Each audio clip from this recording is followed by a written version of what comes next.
আসতে যারা এখন অপেক্ষা করছিলাম, বিভিন্ন জায়গায় আমরা এখন অপেক্ষারত ছিলাম।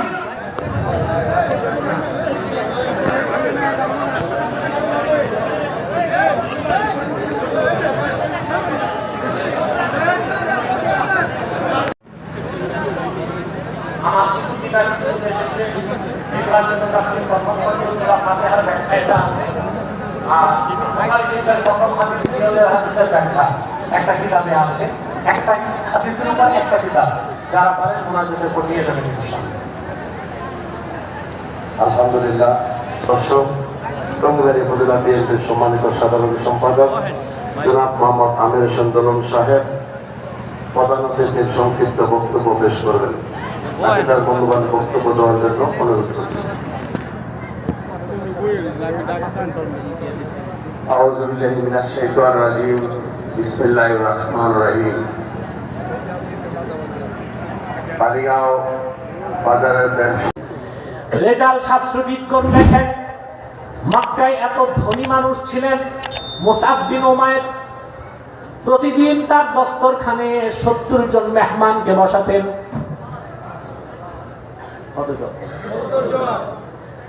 মেহমানদের সামনে খাদ্য পরিবেশন করতেন সোনার রূপার বাটিতে। রেজাল শাস্ত্রবিদগণ লিখেন, মেহমানদারির পর প্রত্যেক মেহমানকে সোনা রূপার বাটি হাদিয়া করে দিতেন, নিজে আর ফেরত নিতেন না। এ ছিল হযরতে মুসআব বিন উমাইর রাদিয়াল্লাহু তাআলা আনহুর প্রতিদিনের আমল। ঈমান আনার পরে তিনি হিজরত করে মদিনাতুল মুনাওয়ারা চলে গেলেন।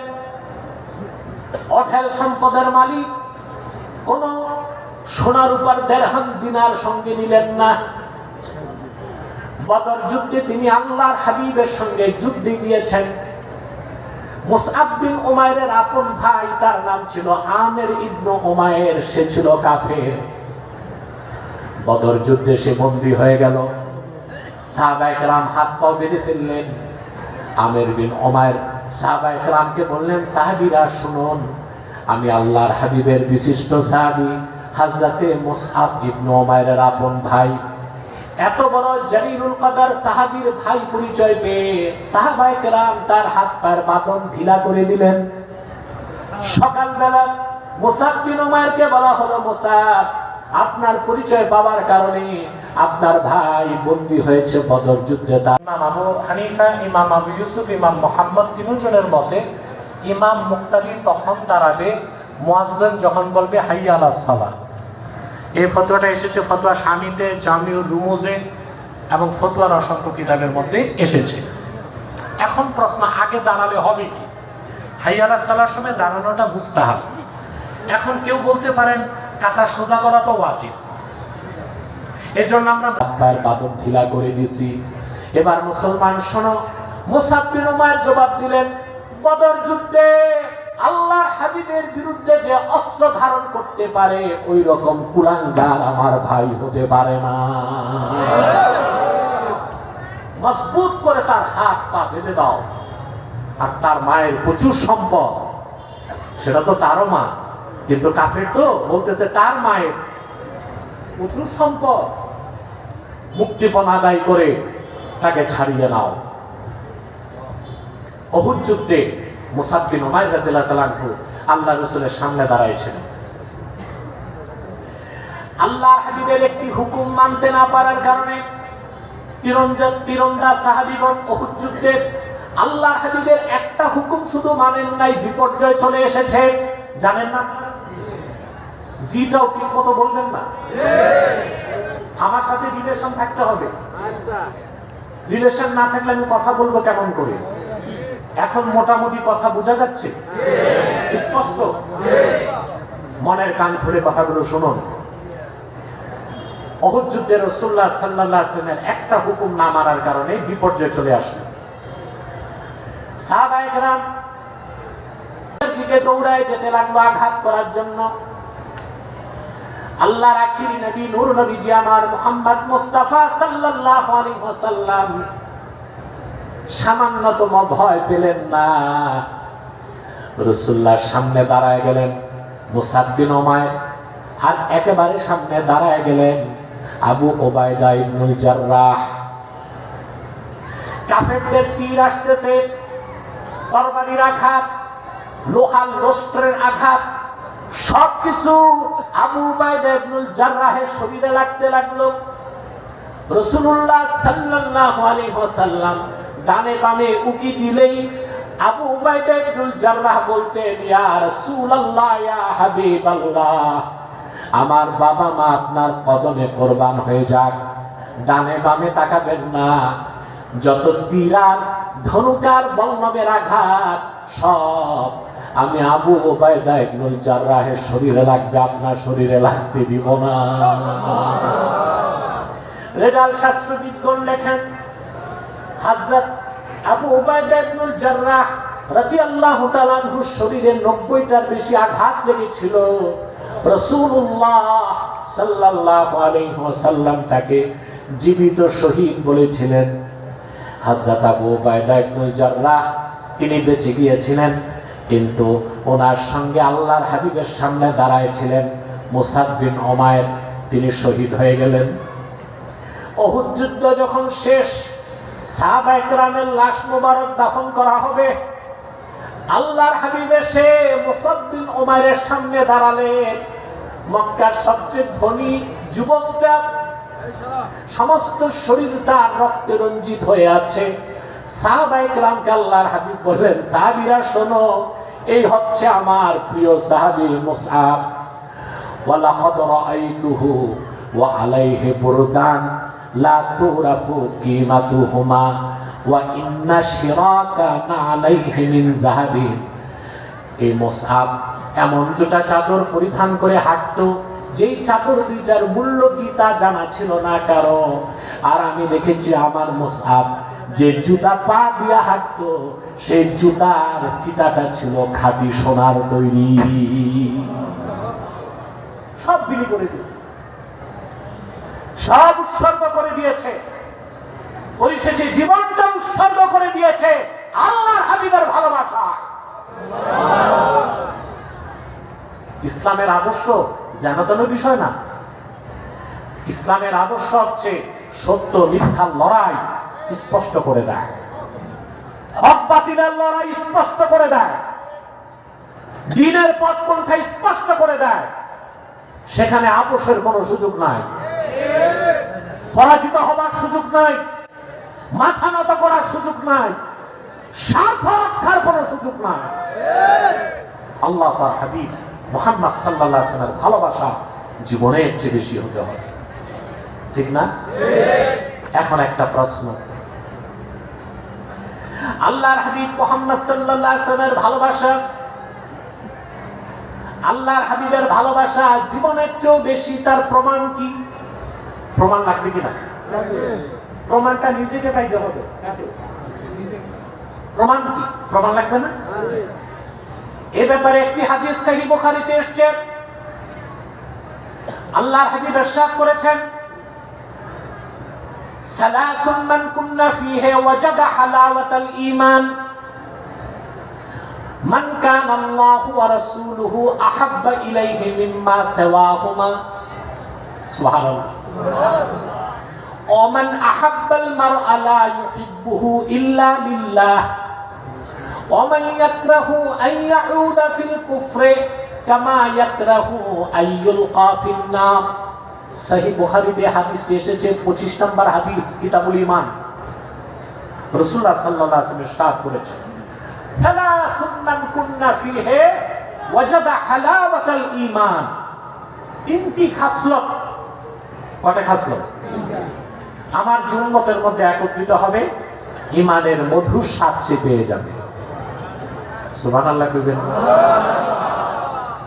কয়টা খাসলত? তার প্রথমটা হচ্ছে মান কানা আল্লাহু ওয়া রাসূলুহু আহাব্বা ইলাইহি মিম্মা সাওয়াহুমা। ব্যক্তির প্রথম খাসলত হচ্ছে তার নিকট আল্লাহ ও তার রাসূল সবকিছুর চেয়ে অধিক প্রিয় হবেন। সুবহানাল্লাহ। দ্বিতীয় খাসলত, ওয়ামান আহাব্বাল মারআ লা ইউহিব্বুহু ইল্লা লিল্লাহ। ব্যক্তির দ্বিতীয় খাসলত, সে কোনো ব্যক্তিকে ভালোবাসবে আল্লাহর জন্য। আপনার কি আল্লাহর জন্য ভালোবাসেন? জি না। বিয়েকে ভালোবাসেন মেয়ের খাতিরে? কথা বলেন। জামাইকে ভালোবাসেন মেয়ের খাতিরে? শ্বশুরকে ভালোবাসেন স্ত্রীর খাতিরে? সন্তানকে ভালোবাসেন নিজের সন্তান সেই কারণে? নেতাকে ভালোবাসেন 2 পয়সা কামাই করতে? বাংলাদেশে নেতাদের কিছু যারা ঘুরে, এই নেতাদেরকে তারা ভালোবাসতেছে আল্লাহর জন্য? এখন তো নেতার অভাব নেই। ঢাকা নারায়ণগঞ্জে ঘুরলেই দেখা যায় মোটর শোভাযাত্রা। কে যাচ্ছে বলে হুজুর চিনবেন না, এ হচ্ছে হকি স্টিক বল্টু।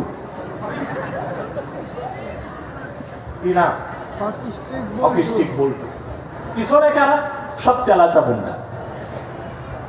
এই যে নেতার জন্য জান দিচ্ছে, মাল দিচ্ছে, রক্ত দিচ্ছে, শ্রম দিচ্ছে, বিনিময়ে কি? কিছু পদ পদবি, পার্থিব কিছু স্বার্থ, দুনিয়ার কিছু কামাই। ঠিক কিনা বলে? মুসলমান নেতার জন্য, দেশের জন্য, দলের জন্য জীবন দিবে না। জীবন যদি দিতে হয় আল্লাহ তার রাসূলের ভালোবাসায় মুসলমান জীবন উৎসর্গ করতে হবে। এটা মনে রাখতে হবে। এখানে ইসলামের সুমহান আদর্শের সৌন্দর্য। এখানে কে বাপ, কে ছেলে, কে ভাই, কে বোন, এইরকম কোন পরিচয় নাই। গৌণ মুখ্য পরিচয়, যাকে ভালোবাসছি সে আল্লাহর বান্দা কিনা, রাসূলুল্লাহর উম্মত কিনা, ইসলামের আদর্শ মানে কিনা, এটা দেখতে হবে। যদি এগুলো থাকে, যদি দেখা যায় সে আল্লাহর বান্দা, রাসূলুল্লাহর উম্মত, ইসলামকে বিশ্বাস করে ভালোবাসে, ঈমান আছে, আমি তার সাথে বন্ধুত্ব করব। যদি দেখা যায় তার মধ্যে ঈমান ইসলামের বিরোধী কাজ আছে, তার সাথে আমার কোনো বন্ধুত্বের সম্পর্ক হতে পারে না। আমাদের পররাষ্ট্রনীতি, আমাদের মুসলমানদের পররাষ্ট্রনীতি সাজাতে হবে। কি করতে হবে? আমাদের পররাষ্ট্রনীতি হবে এটাই যে মুসলিম রাষ্ট্রের বন্ধু হবে আরেক মুসলিম রাষ্ট্র। অমুসলিম অধ্যুষিত রাষ্ট্র মুসলিম রাষ্ট্রের কোন বন্ধু বা ভাতৃপ্রতিম রাষ্ট্র হতে পারে না। অমুসলিম রাষ্ট্রের সাথে মুসলমানদের সম্পর্ক হতে পারে বাণিজ্যিক, কি সামরিক, নদীর পানির হিস্সা বন্টনের চুক্তি হতে পারে, আমদানি রপ্তানি চুক্তি হতে পারে, কিন্তু কোন মুসলিম রাষ্ট্র আরেকটি অমুসলিম রাষ্ট্রের সাথে ভাতৃপ্রতিম সম্পর্ক করতে পারে না। কি পাইছেন? দেশ স্বাধীনের 53 বছরে আপনাদের প্রতিবেশী রাষ্ট্র শুধু আপনাদেরকে জুলুম করেছে। ফারাক্কায় বাদ দিয়েছে বাংলাদেশকে পানি শূন্য করতে। লক্ষ লক্ষ ফ্যান্সিডিল কারখানা দিয়ে বাংলাদেশে ফ্যান্সিডিল রপ্তানি করে আমার যুবকদেরকে ধ্বংস করার চেষ্টা করেছে। পরিকল্পিতভাবে বাংলাদেশে হরতাল পিকেটিং করে বিদেশি বিনিয়োগকে আটকায় দিয়েছে। বিগত 16 বছর আলেম ওলামা ইসলামপন্থীদের উপর নির্যাতনের স্কিম রোলার চলেছে। সেই শত্রু রাষ্ট্রের ইন্ধনে বাংলাদেশে তা মনে রাখতে হবে।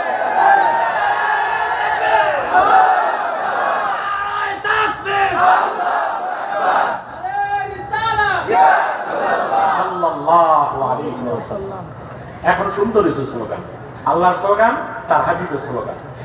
কি বলে? মনে থাকবে? আমাদের বন্ধুত্ব হবে, মুসলিমের বন্ধুত্ব হবে মুসলিমের সাথে, ঠিক কিনা? ওটা তো এনিমি রাষ্ট্র, এনিমি স্টেট। কি এনিমি স্টেট? এটা মনে রাখতে হবে। তারা কখনো বাংলাদেশের কল্যাণ চায় না। কিন্তু দেখি যারাই আসে দায়িত্ব নেয় কেন যেন তলে তলে দহরম মহরম রাখে। এটা একটা দুঃখজনক বিষয়। আন্ডারগ্রাউন্ডে কি রাখে? দহরম মহরম খুব রাখে। এগুলো আমি বলি, এগুলো আমার বলার কথা না। আমি 10 বছরে রাজনীতি, 10 মাসে রাজনীতি নিয়ে যত কথা বলছি, বাংলাদেশের কোন রাজনীতিবিদ এত কথা বলে। তবে বলেছি কোরআন সুন্নাহর আলোকে ইনসাফের মানদণ্ডে কাউকে জিতানো আমার কাজ না, কাউকে ঠকানো আমার কাজ না। যা সত্য তা আমি বলবো। কারণ আমার কাছে প্রিয় হচ্ছে আমার কওম। কারা? আর আমি যদি এমপি হতে চাই, এটা 1 2 3 1 2 আমাকে বড় বড় দল থেকে অফার ইতিমধ্যে চলে আসছে। আমি বলেছি আমি খেলাফায় বিশ্বাসী, আপনারা যান, ওজোর হিসেবে যেতে হয় যান। কি বলে? আমাকে পাইবেন না, আমাকে স্বাধীন থাকতে দেন, আমাকে পিঞ্জিরার বাইরে রাখেন, আমাকে ক্ষমতার হালুয়া রুটি খাওয়ায়েন না, তাহলে কথা বলবে কে বাংলাদেশে? তা আমাদের ফরেন পলিসিতে কনসেপ্ট হবে এটা, মুসলমানের বন্ধু হবে মুসলমান। আসলেই কাফের মুশরিক মুসলমানের বন্ধু হইতে? জাতিসংঘ আছে না, ওখানে প্রায় 200-র কাছাকাছি দেশ সদস্য, তার মধ্যে 57টাই তো মুসলিম রাষ্ট্র। কথা বল,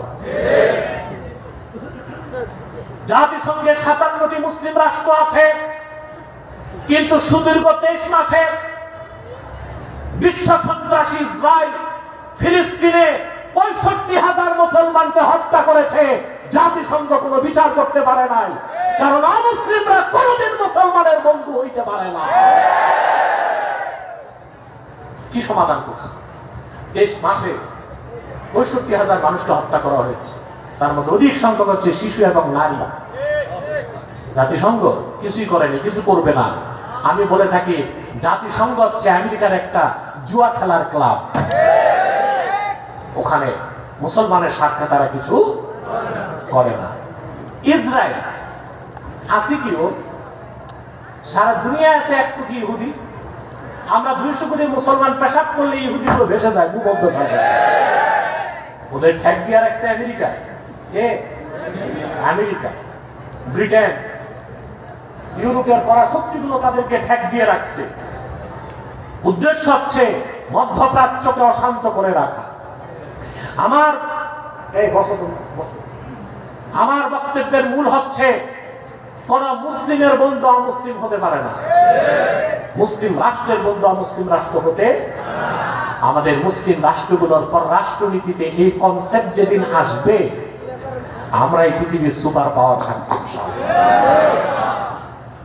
তাহলে কয়টা খাসলা? ইমানের মধুর স্বাদ পেতে কয়টা খাসলত লাগবে? তার প্রথমটা হচ্ছে আল্লাহ তার রাসূলের ভালোবাসা হতে হবে সবকিছুর চেয়ে বেশি। 2 নাম্বার, কাউকে ভালোবাসতে হবে আল্লাহর জন্য। কার জন্য? 3 নাম্বার হচ্ছে ওয়ামান ইয়াকরাহু আইয়াউদা ফিল কুফরি কামা ইয়াকরাহু আইয়ুলকা ফিন নার। ব্যক্তির তৃতীয় খাসলত হচ্ছে যখন তার অন্তরে ঈমান চলে আসবে, মুমিন হয়ে যাবে, মুমিন হবার পরে আবার কাফের হওয়াকে ওই রকম পছন্দ করবে, জ্বলন্ত আগুনে তারে ফেলে দেওয়ারে যেরকম পছন্দ করবে। অর্থাৎ তাকে আগুনে জ্বালিয়ে দগ্ধ করা হবে, কেটে টুকরা টুকরা করে দেওয়া হবে, সে তার জীবন দিলেও ঈমান দিবে না। এই 3টা খাসলত যখন অন্তরে চলে আসবে, বান্দা ঈমানের মধুর স্বাদ পেয়ে যাবে। অতএব আমরা আসলে আল্লাহ তার রাসূল নবীগণের মাথার তাজ নূর নবীজি মুহাম্মদ সাল্লাল্লাহু আলাইহি সাল্লামকে জীবনের চেয়ে বেশি ভালোবাসতে পারলাম কিনা তার প্রমাণ কি? আমরা ঈমানের মধুর স্বাদ পেয়ে যাব। সুবহানাল্লাহ। আমাদের কাছে